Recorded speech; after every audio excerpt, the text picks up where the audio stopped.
So, whips themselves have been around the world and go back as far as the dinosaurs. There was a dinosaur that had a tail that was over 250 feet in length. That tail weighed a ton of weight. The weight on it, it weighs as much as with a jet plane. So when you hear a jet plane go off, hit the afterburners and excel to Mach 1, that big boom, well, that plane weighs a ton of weight. Your average whips don't. So instead of going boom, it's going to go bang or pop, depending on how much energy you put into the whip. Starting off with your bedroom style whip, which is roughly 5 feet. It's just enough power to go pop, or you can give it a little more power to get a bang out of it, but it really depends on how much power you put into it. But you can go 6 foot, 8 foot, 10 feet, all the way up to 254 feet as the longest whip they have right now. And whips can be made out of nylon, leather, leather.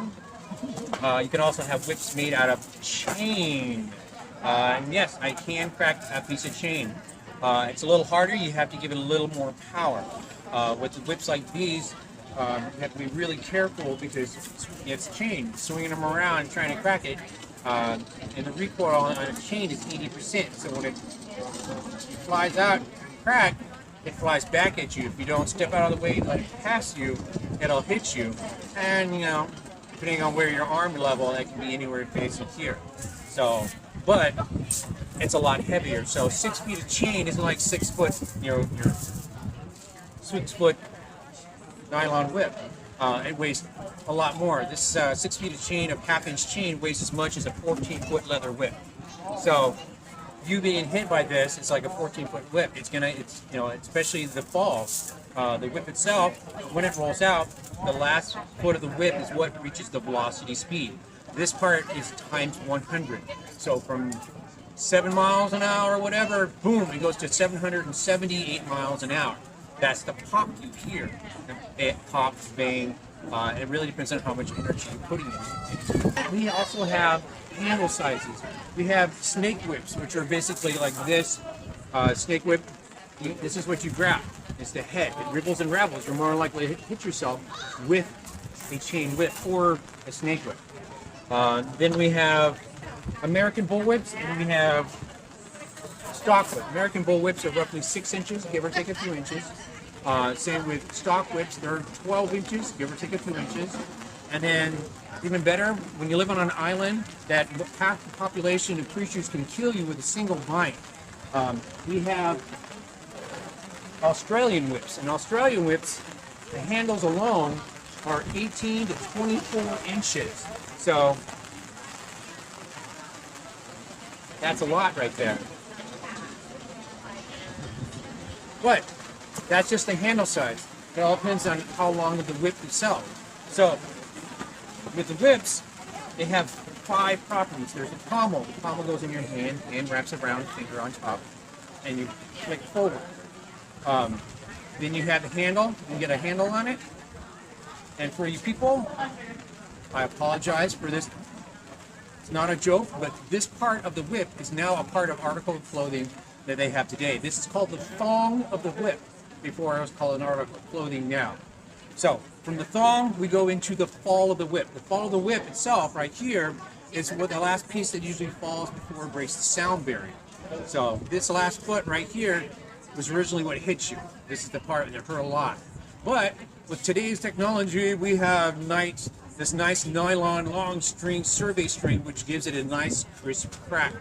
You can still crack it even with the fall, but with this nylon here, you get a nice crisp crack. You get a really loud, real good bang with a good nylon cracker on there.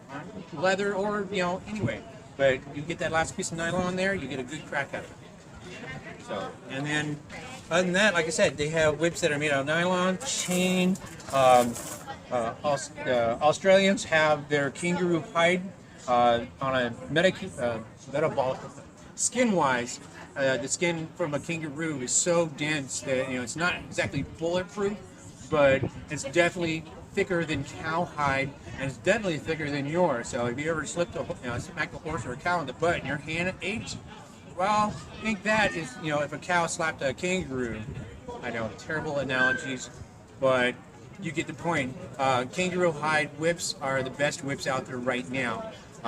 They will last as long as with any whip, as long as you take care of your whip. But with nylon whips, once you're done with a nylon whip, you're just like, I'm done with it. You don't have to worry about it. But leather whips, when playing with working with leather whips, you don't have to worry about leather whips hitting you as much because they conduct your natural chi energy. Your natural energy, when you're playing with a leather whip, you can feel the whip extend outward. You can feel the whip as it comes around. Nylon whip, it's nylon. It's like a bad nylon t-shirt on a hot day. It just kind of melts on you. But at the same time, if you haven't cracked a whip before, you prefer to crack it with a nylon whip, get all your bad habits out, then go buy a leather whip and enjoy that. And then you'll know not to use it on asphalt. Don't use your whips on cement or any hard surface because it will chew up your leather whip.